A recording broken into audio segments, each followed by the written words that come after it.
এই আনন্দের নাম মোক্ষ।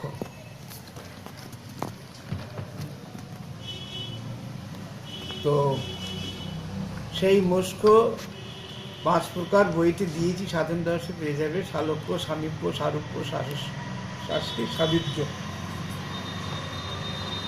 ভগবানের সঙ্গে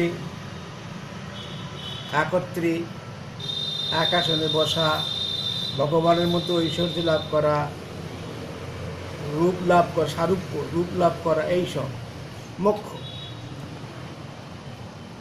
আর এইগুলোর পরপারে হচ্ছে মুক্তি। মুক্তি হচ্ছে তখন আর দ্বৈত ভাব থাকছে না।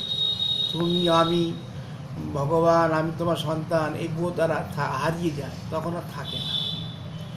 যেমন রামপ্রসাদ বলছেন, আমি চিনি খেতে চাই না মা, আমি চিনি হতে ভালোবাসি। মানে চিনি খাওয়াটা হচ্ছে দ্বৈত ভাব, মোক্ষ।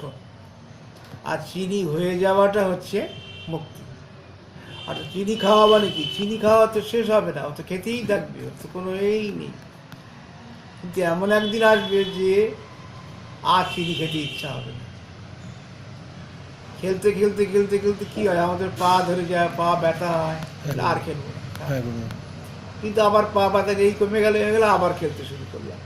এই সংসারে হচ্ছে আমাদের চাই, এই আনন্দ পাচ্ছি, বেশ বেশ ভালোই চলছে। বাট আবার যখন ঝট করে দুঃখ এসে গেল, তাই তো দুঃখটা না এলি হতো, ও সাময়িক, ফর দ্য টাইমিং, আচ্ছা আবার কাল থেকে ঠিক হয়ে যাবে।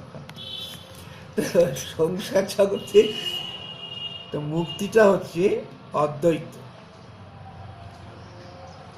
ভজ ধাতু ভজ্জতে ইতি ভজ, সংস্কৃতের ভজ ধাতু থেকে ভক্তি শব্দের উৎপত্তি হয়েছে। ভজ্জতে ইতি ভজ যুক্ত ভক্তি, যে ভাবের দ্বারা, যে ভাবের আশ্রয়ে সেবা, বন্দনা, অনুরাগ, আশ্রয়, অনুসরণ বুঝায়, তা কি বলে ভক্তি। আর এই ভক্তি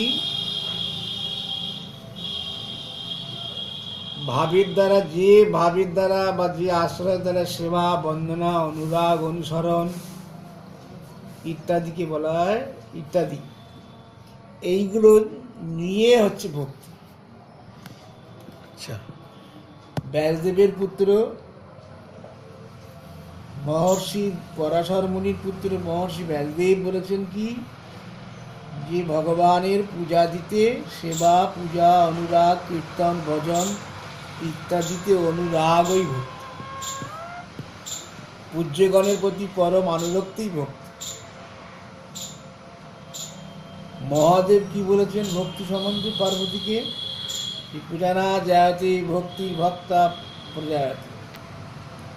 পূজা করতে করতে ভক্তি উৎপন্ন হয়, ভক্তি হইতে ঈশ্বর জ্ঞান জন্মায়। পূজানা জায়তে ভক্তি ভক্তা প্রজায়তে। 8 গর্ভমুনি যিনি কৃষ্ণের নামকরণ করেছিলেন, সেই গর্ভমুনি কি বলছেন? ভগবত কথায় যার আসক্তি, তাহাই ভক্তি। ভগবত কথা যেখানে হয়, গুণগান হয়, কীর্তন হয়, ভাগবত পাঠ হয়, সে শুনতে বসে গেল, অন্য কাজ ফেলে দেয়। তাহলে কি হলো?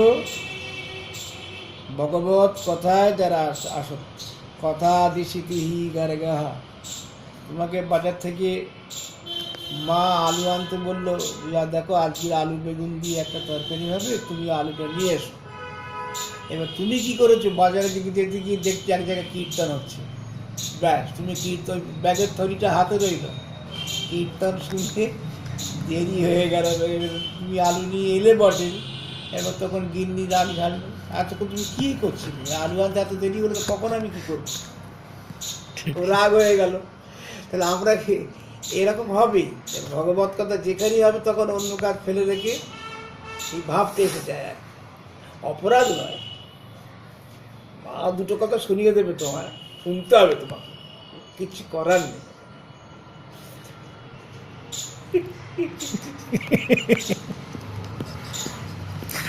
রসিয়ে বসিয়ে কথা বলা, যাতে মনে থাকে।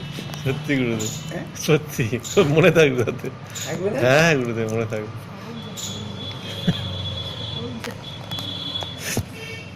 মা মা বলছে সব জানেন গুরুদেব। কোথাও পেলে? বইগুলো হ্যাঁ, বই। আলমারিতে আছে তো? নেই না? আমি আরো নেবো, আমি তিন চারটে নেবো, আচ্ছা ঠিক আছে, একসাথে নেবো। তিনখানা মোট। 3-4টে নেবো আরো। ও ঠিক আছে। আমার কিছু বন্ধু বান্ধব আছে, তাদের দেবো বলেছি, তারা বলছে আমি পড়বো। আমি ঠিক আছে। শুধু ওই বইটা? আর ওইটা আর ইংলিশও কিছু নেবো, ইংলিশের যে ট্রান্সলেশনটা আছে দুটো। ও তাহলে তো তরুটাও গেল কোথা?